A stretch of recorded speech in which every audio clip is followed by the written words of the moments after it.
নমস্কাৰ মই ঝৰ্ণা আপোনালোক সকলোকে মোৰ চেনেললৈ স্বাগতম জনাইছো আজি আমি ইংলিছ গ্ৰামাৰৰ পাৰ্টস অফ স্পীচ টপিকটো কমপ্লিট কৰিবলৈ ট্ৰাই কৰিছো ক্লাস 4 ৰ পাৰ্টস অফ স্পীচ বুলিলে আমি কি বুজো তাকে চাওঁ হা parts of speech words are divided into different classes called parts of speech মানে শব্দবোৰ বেলেগ বেলেগ শ্ৰেণীত ভাগ কৰা হয় আৰু তাকে কোৱা হয় পাৰ্টস অফ স্পীচ আৰু পাৰ্টস অফ স্পীচ কেই প্ৰকাৰৰ 8 প্ৰকাৰৰ সেইকাৰণে ইয়াত লিখা হৈছে যে 8 পাৰ্টস অফ স্পীচ আৰু হে পাৰ্টস অফ স্পীচ কেইটা কি হয় noun adjective pronoun verb adverb preposition conjunction interjection যদি আমাক খুদে যে 8টা parts of speech কি হয় noun adjective pronoun verb adverb preposition conjunction interjection 8টা বুলি ক'ব পাৰিব লাগিব বুজি পাইছা নেক্সট যদি খুদে তোমালোকক noun মানে কি হয় তেতিয়া আমি কি বুলি উত্তৰ দিম জানানে word used as the name of a person place or thing মানে শব্দ যিবোৰে নাম বুজায় মানুহৰে হওক বা বস্তুৰে হওক বা জেগাৰে হওক বুজি পালা naming words are called noun মানে যিকোনো নাম যাৰে হওক নামো হ'ব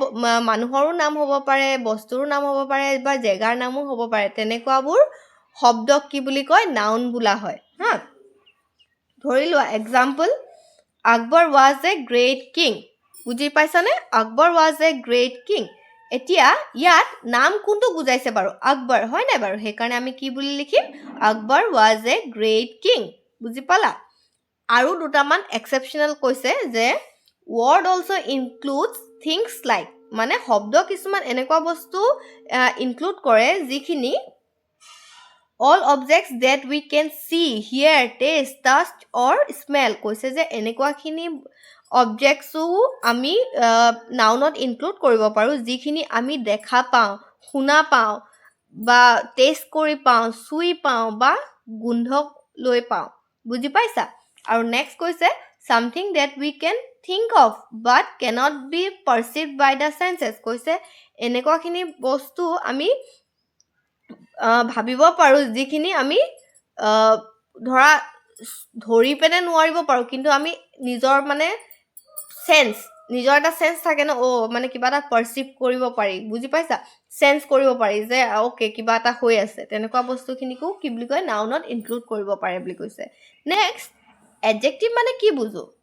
বলাচোন চাও word used to add something to the meaning of a noun ইয়াত কৈছে যে শব্দ যিবোৰে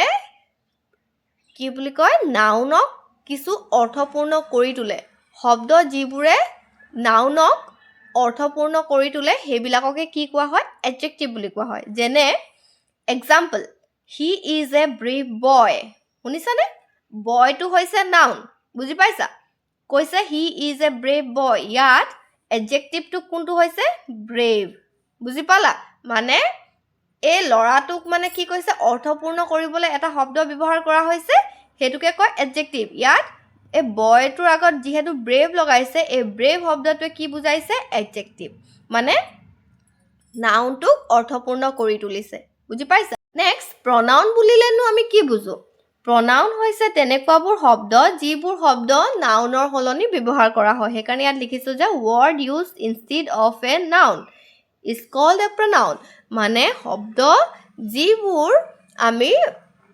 নাউনৰ সলনি ব্যৱহাৰ কৰো হেবিলাকক আমি pronoun বুলি কৰো যেনে Ram is a boy Ram হৈছে এটা লৰা হয় না ৰামৰ সলনি আমি হিও ব্যৱহাৰ কৰিব পাৰো হেকাৰণে আমি কি লিখিম he is a boy এতিয়া ৰামৰ সলনি আমি হি ব্যৱহাৰ কৰিলে এতিয়া হি শব্দটো কি হৈছে pronoun ধৰা Sita is a girl Sita হৈছে এগৰাকী ছোৱালী হয় না হেকাৰণে আমি কি কৰিছো সীতা হলনি আমি কি ব্যৱহাৰ কৰিছো she হেকাৰণে she is a girl বুলি আমি লিখিব পাৰো এতিয়া সীতা হলনি আমি she লিখিলো না হেকাৰণে she টো কি হৈছে pronoun হেকাৰণে কোৱা হয় যে he she they we it এইবিলাক শব্দ কাৰ হলনি ব্যৱহাৰ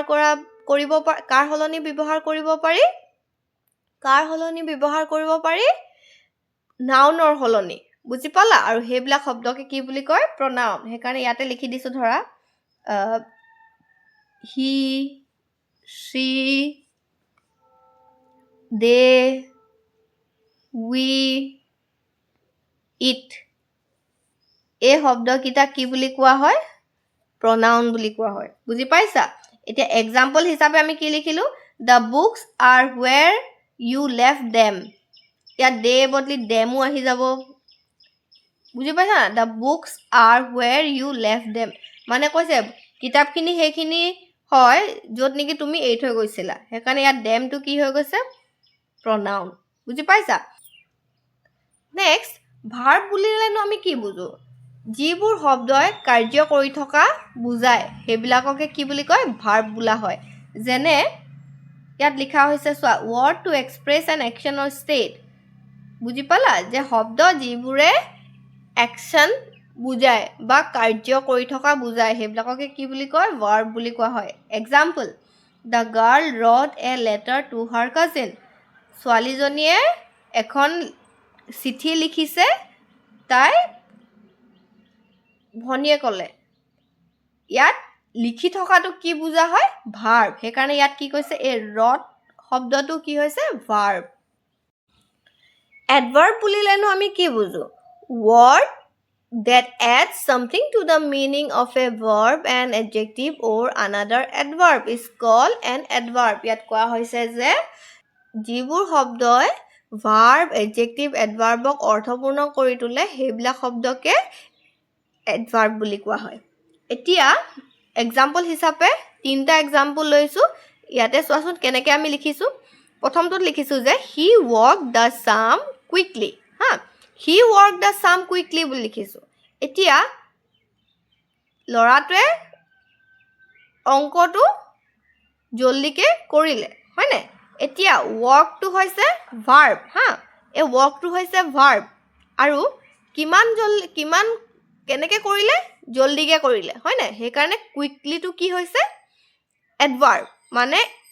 এই verb শব্দটোক কি কৰিছে প্ৰশংসা কৰিছে হয়নে অৰ্থপূৰ্ণ কৰি তুলিছে quickly শব্দৰে হেকাৰণে ইয়াত quickly টো হৈছে adverb next পইণ্টত দিয়া হৈছে this flower is very beautiful ইয়াত কি হৈছে জানানে ফুলপা বহুত ধুনিয়া বুলি কৈছে ধুনিয়াটো হৈছে adjective দে beautiful মানে ধুনিয়া ধুনিয়াটো হৈছে adjective আৰু ইয়াত কি কৈছে very টো হৈছে adverb মানে ধুনিয়া কিমান ধুনিয়া বহুত ধুনিয়া হে very টো হৈছে adverb বুজি পালা আৰু flower টো হৈছে noun she pronouns next point to দিয়া হৈছে she pronounce the word quite correctly দে এতিয়া কি হৈছে জানা নাই এই correctly শব্দটো হৈছে adverb দে কি কৈছে adverb আন এটা adverbকো হেৰি কি বুলি প্ৰশংসা কৰে correctly শব্দটো হৈছে adverb বুজিলা আৰু ইয়াকো অৰ্থপূৰ্ণ কৰি তুলিছে কি শব্দ ব্যৱহাৰ কৰি quite শব্দৰে এতিয়া next exampleত কি দিয়া হৈছে চাওহাচোন she pronounced the word quite correctly এতিয়া ইয়াত কি হৈছে জানা নাই এই correctly শব্দটো কি হয় জানা নাই এই correctly শব্দটো হৈছে adverb আৰু adverbe কি কৰে আন এটা adverbকো অৰ্থপূৰ্ণ কৰি তোলে এতিয়া ইয়াত quite শব্দটো হৈছে আন এটা adverb এতিয়া এই adverb শব্দটোৱে কাক অৰ্থপূৰ্ণ কৰি তুলিছে আন এটা adverbক এতিয়া walked আছিলে verb beautiful আছিলে adjective আৰু এই correctly শব্দটো হৈছে আন এটা adverb আৰু এই adverbটোক আৰু অৰ্থপূৰ্ণ কৰি তুলিছে আন এটা adverb শব্দৰে হেকাৰণে ইয়াত quite টো হৈছে কি এই quite টো হৈছে adverb বুজিলা ইয়াত ধুনিয়াকে তিনটা एग्जांपल দিয়া হৈছে যে he walked the sum quickly ইয়াত workটক মানে কাম কৰি থকাটো অৰ্থপূৰ্ণ কৰি তুলিছে শব্দ quickly আৰু this flower is very beautiful এতিয়া এই beautiful adjective শব্দটো অৰ্থপূৰ্ণ কৰি তুলিছে very শব্দৰে next she pronounced the word quite correctly a quite correctly শব্দটো adverb হয় এই adverbটোক আন এটা adverbe অৰ্থপূৰ্ণ কৰি তুলিছে কোৱাইট শব্দৰে বুজি পালা এতিয়া প্ৰিপজিশন বুলিলেনো আমি কি বুজো প্ৰিপজিশন হৈছে word used with noun or pronoun to show how the person or things denoted by the noun or pronoun stand in relation to something else ইয়াত কৈছে প্ৰিপজিশন হৈছে এনেকুৱাখিনি শব্দ যিখিনি শব্দই noun আৰু pronounৰ লগত ব্যৱহাৰ হয় কেনেকৈ ব্যৱহাৰ হয় জানা নাই noun আৰু pronounৰ লগত আন বেলেগ বস্তুৰ লগত কেনেকৈ ৰিলেট কৰে এই প্ৰিপজিশন শব্দটোৱে মানে কি বুলি কয় ৰিলেশনটো বুজায় বুলি কৈছে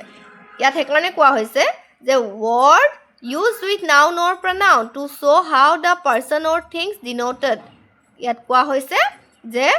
শব্দ যিখিনিয়ে noun আৰু pronounৰ লগত ব্যৱহাৰ হয় কেনেকৈ জানানে তাৰ ৰিলেশনটো শো কৰে কাৰ লগত বেলেগ বস্তুৰ লগত বুজি পালা এতিয়া ধৰা example There is a cow dash in the garden. ইয়াত কি হৈছে in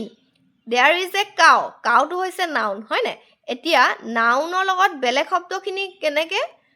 ৰিলেশন হৈছে এটো কিহেৰে ডিনোট কৰে বুলি কৈছে প্ৰিপজিশন শব্দটো হৈছে in বুজি পালা নেক্সট ইয়াত এক্সাম্পল হিচাপে আৰু এটা দিয়া হৈছে a girl is sitting dash the tree এতিয়া A girl is sitting. ইয়াত noun to কি হৈছে girl হয় না A girl is sitting under the tree. এতিয়া কথাটো হৈছে ছোৱালীজনী ক'ত কি বহি আছে গছজোপাৰ তলত বহি আছে হয় না ইয়াত under টো হৈছে প্ৰিপজিশন মানে প্ৰিপজিশন হৈছে তেনেবোৰ শব্দ যিবোৰ শব্দ noun বা pronounৰ লগত ব্যৱহাৰ হয় ৰিলেশন দেখুৱাবলৈ কাৰ লগত বেলেগ বস্তুৰ লগত বুজি পাইছা মানে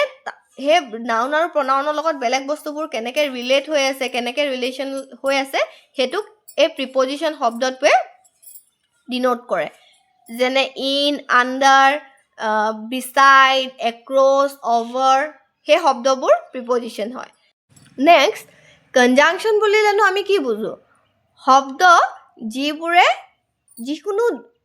দুটা শব্দ বা বাক্য লগাবলৈ ব্যৱহাৰ কৰা হয় হেবোৰ শব্দকে কি বুলি কোৱা হয় কনজাংশন বুলি কোৱা হয় মানে ইয়াত লিখা হৈছে word used to join words or sentences is called a conjunction মানে যিবোৰ শব্দই দুটা শব্দ বা বাক্য জয়েন কৰিবলৈ বা লগাবলৈ ব্যৱহাৰ কৰে হেবিলাককে কি কোৱা হয় কনজাংশন বোলা হয় যেনে and as well as but both neither nor either or যিমান যি আছে হে গুটে শব্দবোৰ কি বুলি কোৱা হয় কনজাংশন বুলি এক্সাম্পল হিচাপে আমি কি লৈছো চোৱাচোন Rama and Hari are cousins ইয়াত and শব্দটো কি হৈছে conjunction next I ran fast but missed the train ইয়াত কি কৰিছে জানানে I ran fast এটা বাক্য আকৌ মিস দা ট্ৰেইন একাৰণে আমি কি ব্যৱহাৰ কৰিলো বাট শব্দটো একাৰণে ইয়াত বাট আৰু ইয়াত এন্ড এই দুটা শব্দ কি হৈছে কনজাংশন নেক্সট এন ইন্টাৰজেকশন বুলিলেনো আমি কি বুজো ইন্টাৰজেকশন হৈছে তেনেবোৰ শব্দ যিবোৰ শব্দই sudden feeling express কৰে একাৰণে ইয়াত লিখা হৈছে word that expresses sudden feelings are called an interjection interjection হৈছে তেনেবোৰ শব্দ যিবোৰে sudden feeling এক্সপ্ৰেছ কৰে এতিয়া ধৰি লোৱা তোমালগে ধৰা খেল এখন জিকি গলা তেতিয়া কি কও ওয়াও আমি খেলখন জিকিলো ইয়ে বুলি আমি কও নাই ঠিক তেনেদৰে যদি আমি ইংলিশত লিখিবলৈ হয় তেতিয়া আমি কি বুলি লিখিম hurray we have won the match hurray with exclamation mark we have won the match ইয়াত হুৰে শব্দটো কি হৈছে এন ইন্টাৰজেকশন বুজি পালা নেক্সট যদি কোনোবাই ঢুকাই যায় তেতিয়া কি কৰিম জানা নাই আমি কি বুলি কও ইহ মানজন মৰি গল ইহ মানজন ঢুকাই গল হে শব্দটোৰ এতিয়া আমি ইংলিশত যদি লিখো আমি এনেকৈ লিখিব লাগিব যে Alice exclamation mark she is dead Alice she is dead এতিয়া Alice শব্দটো কি হৈছে ইন্টাৰজেকশন এটা হুৰে আৰু Alice হৈছে ইন্টাৰজেকশন শব্দ বুজি পালা আজিলৈ পাৰ্টস অফ স্পিচ গুটেইখিনি আমি কমপ্লিট কৰিলো তথাপিও এটা কুইক ৰিভিজন দিও পাৰ্টস অফ স্পিচ কাক বোলা হয় শব্দ যিবিলাকক বিভিন্ন শ্ৰেণীত ভাগ কৰা হয় সেইবিলাককে কোৱা হয় পাৰ্টছ অফ স্পীচ কেই প্ৰকাৰৰ 8 প্ৰকাৰৰ কি noun প্ৰনাউন adjective verb এডভাৰ্ব preposition conjunction ইণ্টাৰজেকশ্যন 8টা হৈ গ'ল নেক্সট নাউন বুলিলে কি বুজো যিবোৰ শব্দই নাম বুজায় সেইবিলাককে কি বুলি কোৱা হয় নাউন এডজেক্টিভ মানে কি কয় যিবোৰ শব্দই নাউনক অৰ্থপূৰ্ণ কৰি তোলে সেইবিলাক শব্দকে এডজেক্টিভ বোলা হয় প্ৰনাউন বুলিলে আমি কি বুজো যিবোৰ শব্দই নাউনৰ হলনি ব্যৱহাৰ কৰা হয় সেইবিলাককে প্ৰনাউন বুলি কোৱা হয় ভাৰ্ব বুলিলেনো আমি কি বুজো যিবোৰ শব্দই কাৰ্য কৰি থকা বুজায় সেইবিলাককে ভাৰ্ব বোলা হয় এডভাৰ্ব বুলিলেনো আমি কি বুজো যিবোৰ শব্দই ভাৰ্ব বা এডজেক্টিভে হওক বা আন এটা এডভাৰ্বক অৰ্থপূৰ্ণ কৰি তোলে সেইবিলাককে কি বুলি কোৱা হয় এডভাৰ্ব বোলা হয় আৰু প্ৰিপজিশ্যন মানে কি হয় শব্দ যিবোৰে নাউন বা প্ৰনাউনক বেলেগ আন বস্তুৰ লগত ৰিলেট কৰে সেইবিলাক শব্দকে কি বুলি কোৱা হয় প্ৰিপজিশ্যন কনজাংচন মানে কি হয় যিবোৰ শব্দই দুটা শব্দ বা বাক্যক জোৰা দিয়ে বা লগ লগায় সেইবিলাকক কি বুলি কয় কনজাংচন আৰু ইণ্টাৰজেকশ্যন বুলি ক'লে আমি কি বুলি বুজি পাওঁ যিবোৰ শব্দই ছাডেন ফিলিং এক্সপ্ৰেছ কৰে সেইবোৰ শব্দকে কি বুলি কোৱা হয় ইণ্টাৰজেকশ্যন এতিয়া চবে থুলমূলকৈ হ'লেও এইখিনি বুজি পালা বুলি ভাবিলোঁ আজিলৈ ইমানেই থেংক ইউ এণ্ড বাই